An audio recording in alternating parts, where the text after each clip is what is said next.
This is Agriculture Today, and I'm Shelby Varner with the K-State Radio Network. Starting the show is K-State crop entomologist Jeff Whitworth with information about blister beetles and the dangers they create for humans and livestock. Ryan Armburst and Jason Hartman from the Kansas Forest Service continue the show by previewing Kansas Forest Service's Seed to Saw open house and what attendees can participate in. To conclude the show is K-State dairy specialist Mike Brouk, as he says now may be a good time to switch out cows that are 150 days or more open with replacement heifers because of the current cull prices and an improving milk market. That and more is coming up ahead on Agriculture Today.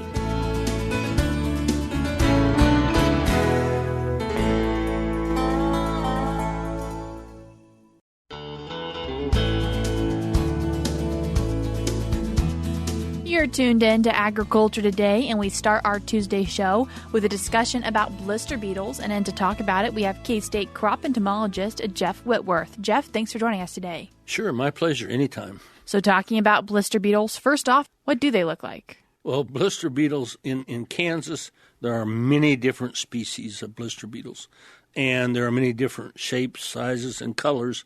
Probably the most common are the gray species, the black species, and then we have what they call a three-striped orange, black, gray, I don't know, whatever you call it, species, and those are the three common ones. But there's lots of others, and the thing is they can aggregate. So if you happen to have one of the large brown ones with the brown spots, there can be thousands of those in the area, so you might think that's the most common. But blister beetles have a very, in my opinion, very unique shape. They have a head that's a little bit wider than their neck region, and then they have kind of a bulbous or rounded abdomen or back area. Oftentimes, the abdomen will stick out behind the wings, so the wings look like they're a little bit short. But they can fly. They can fly really well, actually. That's how they get from one place to another. Now, like I said, blister beetles, at certain times, they can aggregate or congregate or get together in serious numbers, hundreds to thousands, and that's what usually gets everybody's attention. This time of year, the blister beetles, it's been dry this year, and so the blister beetles, like a lot of other insects, have been struggling to find food sources.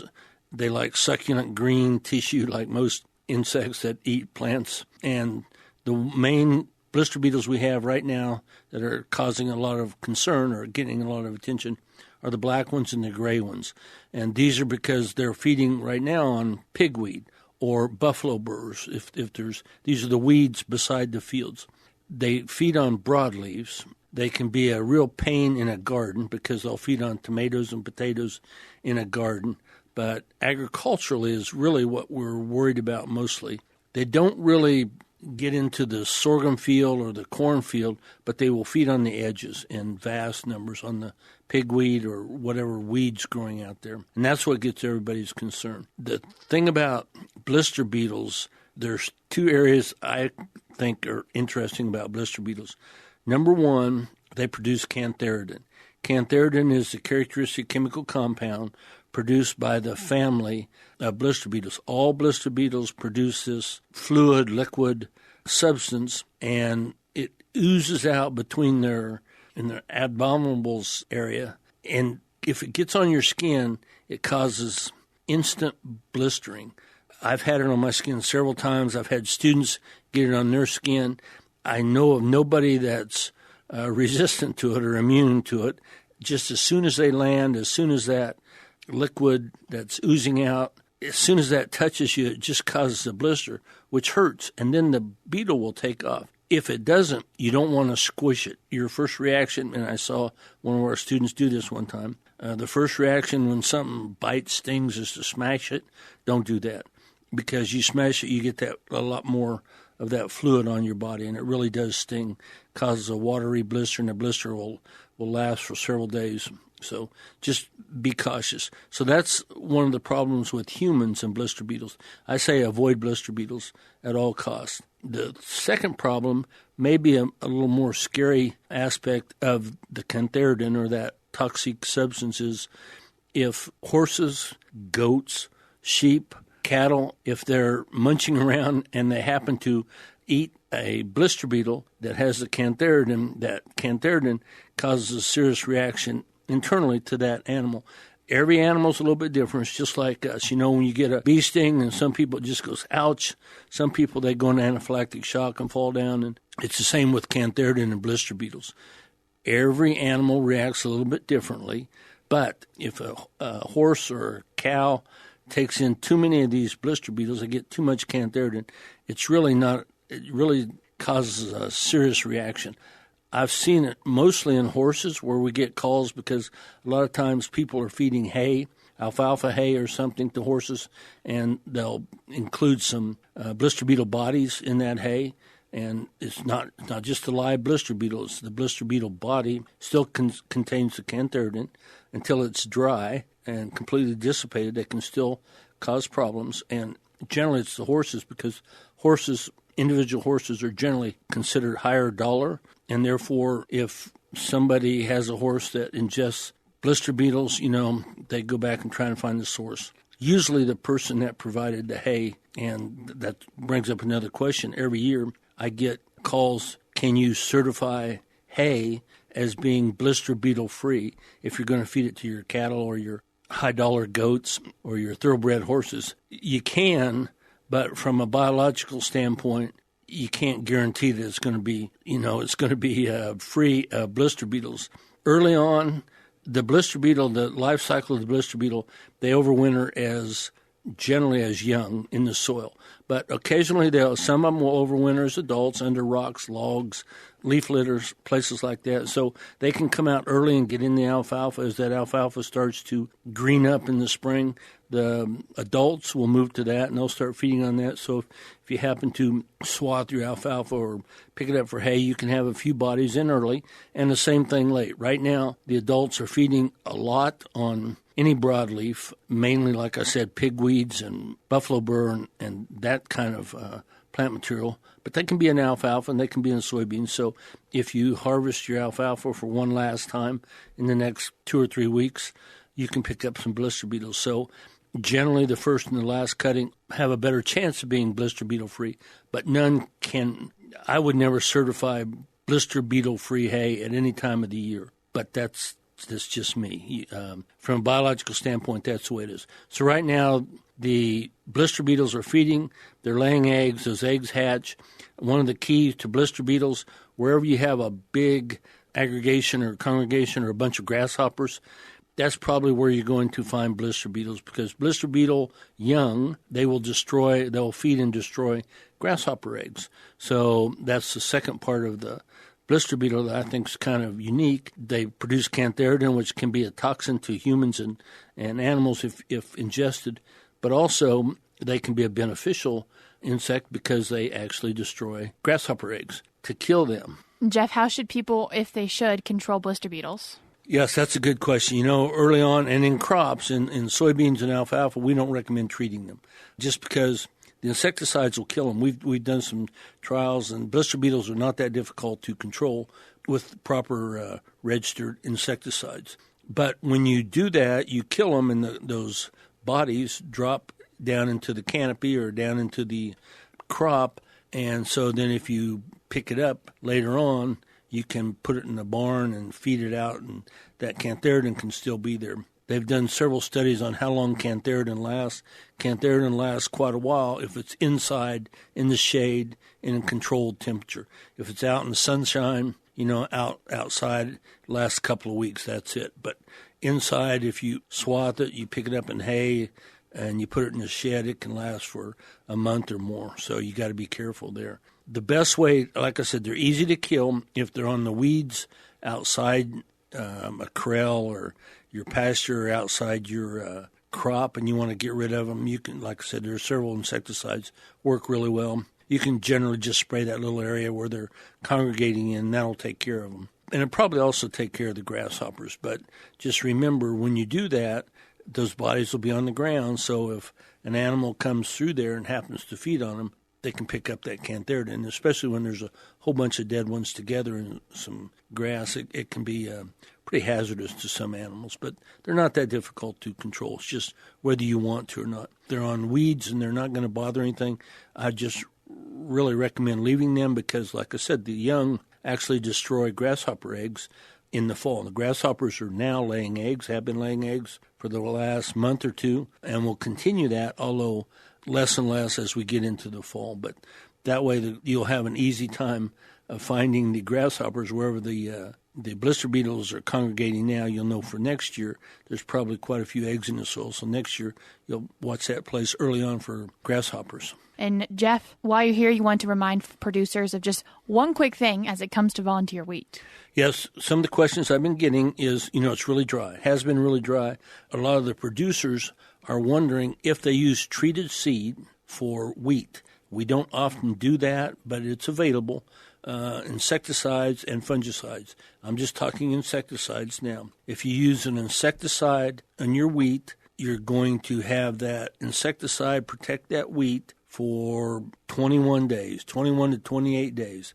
If the wheat doesn't germinate in the soil, by the time it does germinate, you're going to get no protection on the seedling because it's 21 to 28 days, whether it's laying in the dust in the soil or not. Please just remember, plant as late as you possibly can if your main goal is to avoid pests, and destroy all the volunteer wheat at least 2 weeks before you hope that your planted crop germinates. Again, this year when it's dry, you can plant and it may not germinate for a month, but you can't really do anything about that. But destroy the volunteer. That's the best idea that we have, the best management tactic we have for protecting wheat.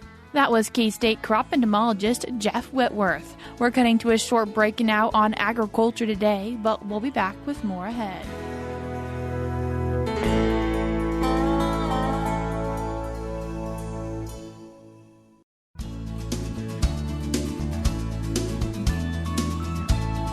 You're tuned in to Agriculture Today, and we continue our show now discussing an upcoming event with the Kansas Forest Service. And then to talk about it, we have Ryan Armburst, Rural Forestry Program Coordinator, and he's joined with Jason Hartman, State Forester. Ryan, Jason, thanks for joining us today. Glad to be here, Shelby. Thanks for having us. So this upcoming event with the Kansas Forest Service, the Seed to Saw Open House. And so, Jason, what is this open house?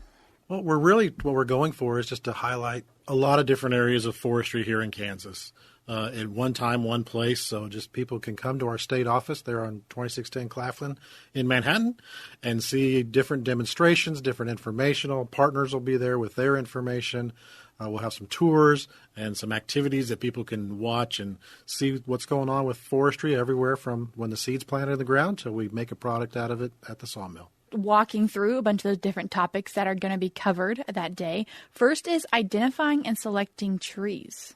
Yeah, so one of the biggest concerns we've got about planting trees in Kansas is that you got to put the right tree in the right place, right? So there's a lot of options we have throughout the state, but anyone who's driven across the state or lived in it some time can tell you that it's a whole lot different down around Pittsburgh than it is up around Colby. And we have some different soil considerations, different rainfall considerations. I mean, we've even got different wind that blows in those parts of the state. And so selecting the right tree for the part of the state you're in, for what purpose you're trying to accomplish is really important.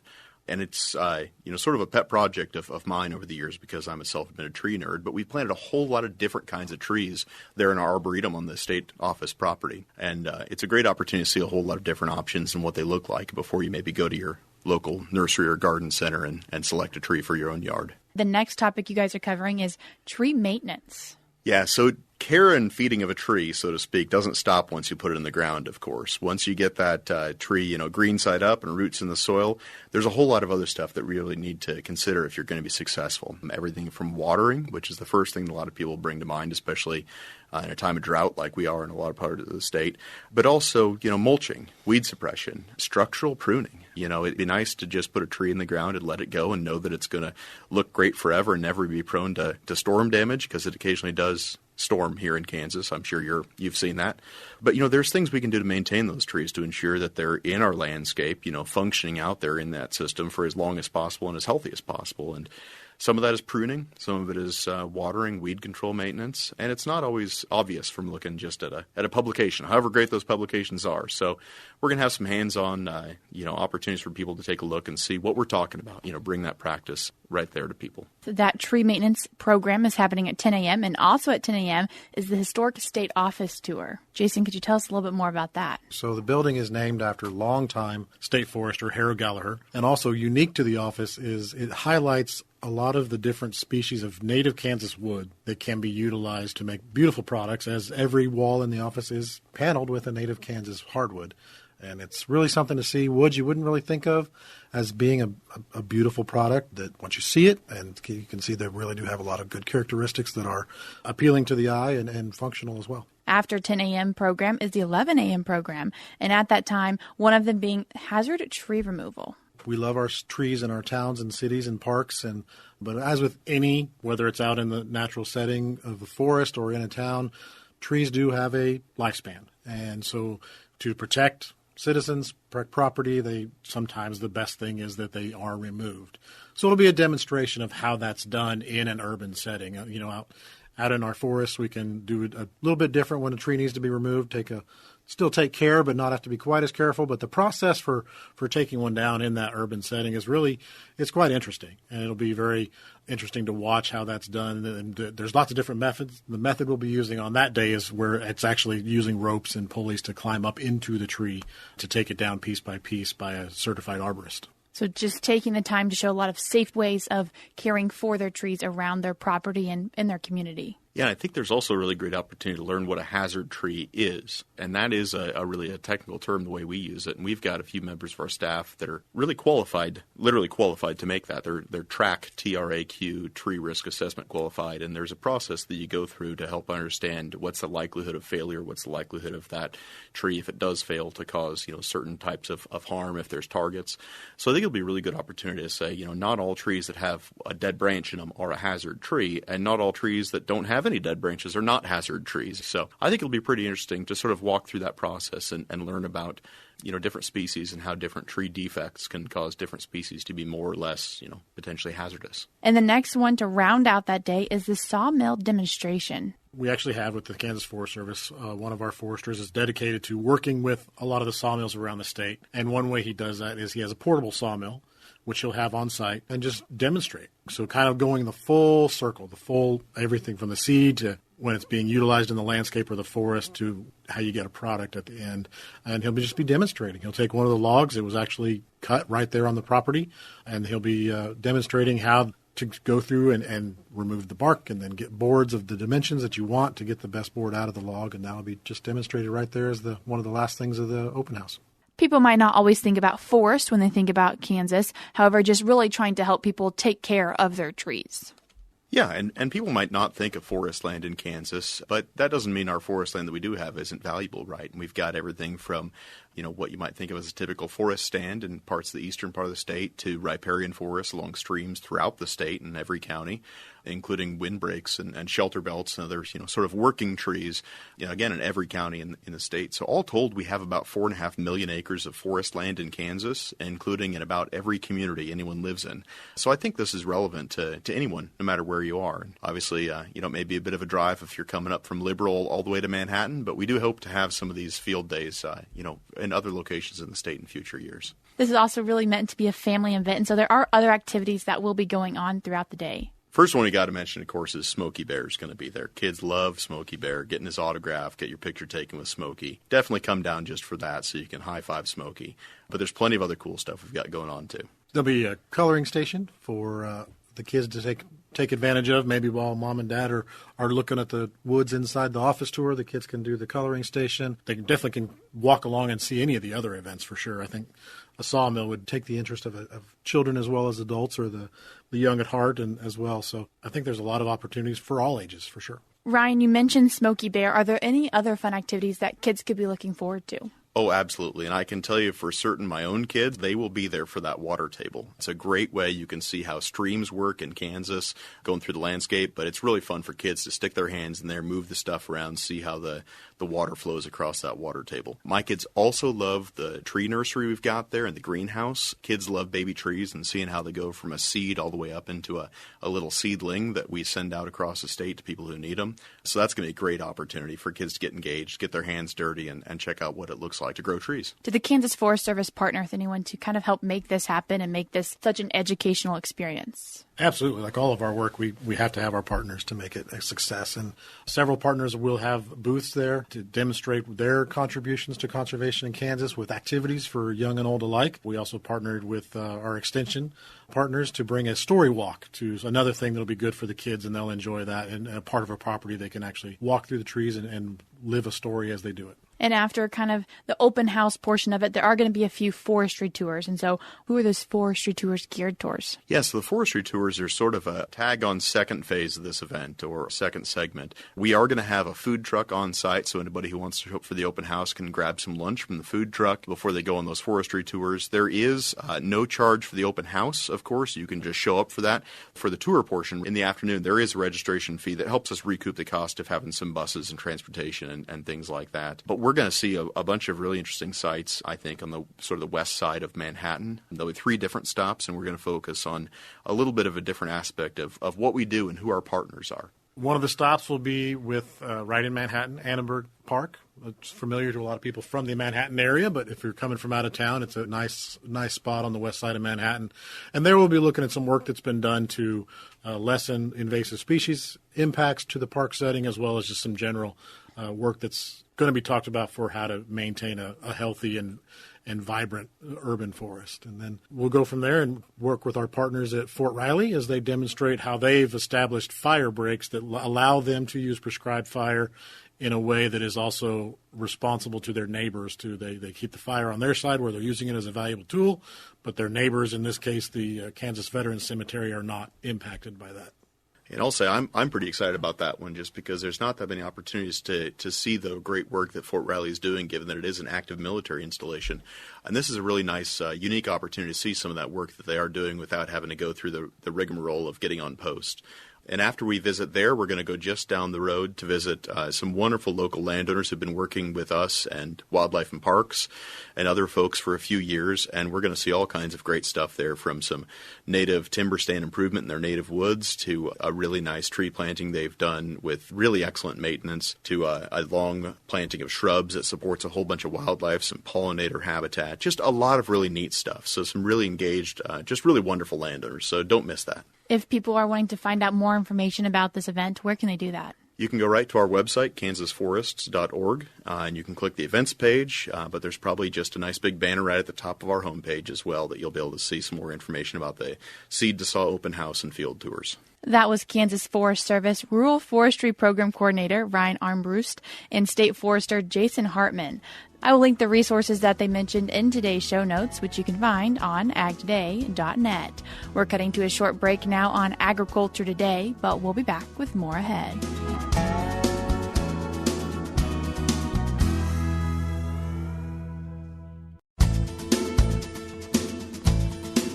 This is Agriculture Today. Along with Shelby Varner, I'm Jeff Wickman.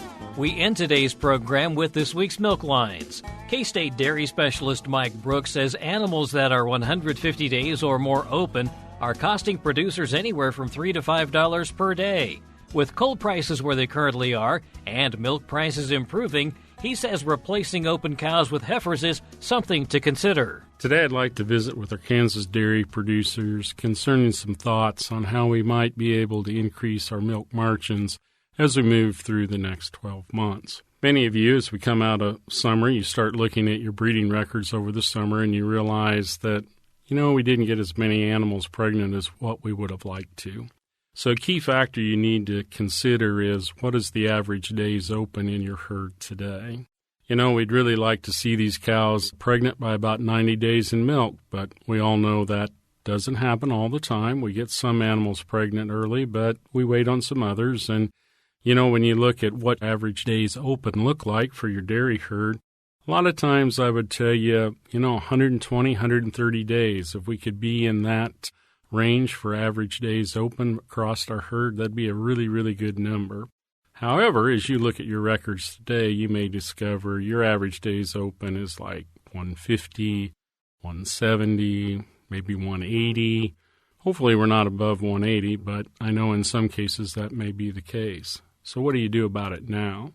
Coming out of heat, it's going to take us another probably 2 or 3 cycles before we get back to what we might consider normal conception rates. So you're going to add another 60 to 90 days to many of these cows. So take a look at individual cows in your herd now that are open. How many of those animals are more than 150 days in milk? Do you really want to try to still get those animals pregnant? Or is it time for them to find another career? I know that's a hard decision. However, when we look at the cost of days open, every day open costs you at least $3 per day, or maybe closer to $5 per day. And that's for anything, say, above 130 days open. So when we start thinking about that and these animals that we're going to add another 60 to 90 days open to before we actually get them pregnant, and they're already 150 days open, they're pretty far out in their lactation. You've already got the peak milk production on them. They're on the downward slide. They're going to be fairly costly for you to continue to own. Yeah, here's the good news. Cull prices right now are extremely good. So if you have animals that are 150 days or more open and they're in really good condition, they're actually worth a lot of money at the market. And right now, heifers, you can buy a lot of good heifers out there for $1,700 or $1,800 a piece. So a lot of times we might be able to trade one of those open cows for a springing heifer and actually not invest any money or invest very little money in that heifer. Now we've got something that as we go into the fall and winter, something that's going to milk well for us. It's going to make our herd younger, and it's going to do something about those large number of days open that we have in our herd, because now we've just dropped it significantly. Yes, you do have to get those replacement animals pregnant after they calve, but I think you should have a fairly easy time doing that, considering that they're going to probably calve in November, maybe a few of them in October and early December if you make your move now. So you've got an opportunity to increase your overall milk production in the next year. Why do I say this is important? Well, look at what milk price is currently doing. It is edging up. Feed cost is edging down. You've got an opportunity to make an increased margin in the future if you have the milk production. Those springing heifers may give you that option and put you in a better place, again, keeping in mind that you may not have to invest any or very little money in the exchange of the animals. This is Mike Brouk with K-State Research and Extension, encouraging our dairy farmers to look very hard at the animals that have long days open in their herd and whether or not they should stick around over the next several months. Thanks, Mike. And that'll do it for this edition of Agriculture Today. For Shelby Varner, I'm Jeff Wickman. This is the K-State Radio Network.